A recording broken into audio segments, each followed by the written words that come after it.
அன்பான யூடியூப் நேயர்களுக்கு அன்பு வணக்கங்கள்.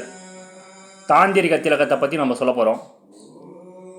இதில் கரெக்டாக இந்த திலகத்தை மந்திர தூரத்தில் வைக்கும்போது நம்மளுக்கு என்னென்ன நன்மை கிடைக்கும் அப்படின்னு கேட்டிங்கன்னா, முதல்ல நம்ம முகத்தில் ஒரு வசீகரம் ஏற்படும், ஒரு தேஜஸ் கிடைக்கும்.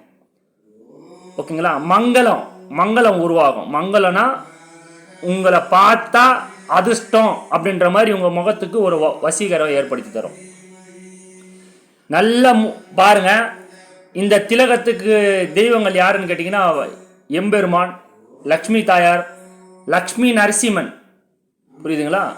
இந்த திலகத்துக்கு அதே மாதிரி பார்த்தீங்கன்னா ஹனுமனுக்கும் இந்த திலகம் சொந்தம்.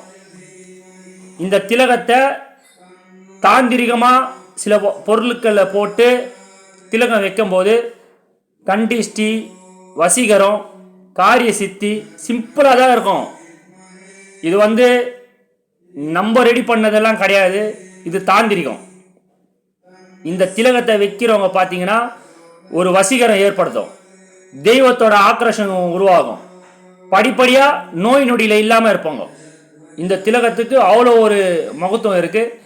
இதை குழைச்சி திலகமாக இது கூட ஒரு 2-3 பொருளை சேர்த்து திலகம் ஆணும் பெண்ணும் திலகம் வைக்கும்போது அத்தனை வசியமும் ஏற்படும், நன்மையை ஏற்படுத்தி தரும். இது தாந்திரிகத்தில் இதுக்குன்னு மந்திரம் இருக்குது. எல்லா வீடியோலையும் இதை கற்றுக்கணும், இந்த ஒரு வசியத்தை அப்படின்னு கேட்டிங்கன்னா வாட்ஸ்அப்பில் தொடர்பு கொள்ளுங்கள். இதுக்கு கட்டணம் உண்டு. இந்த வீடியோ பிடிச்சா லைக் பண்ணுங்கள், ஷேர் பண்ணுங்கள், சப்ஸ்கிரைப் பண்ணுங்கள். மிக்க நன்றி.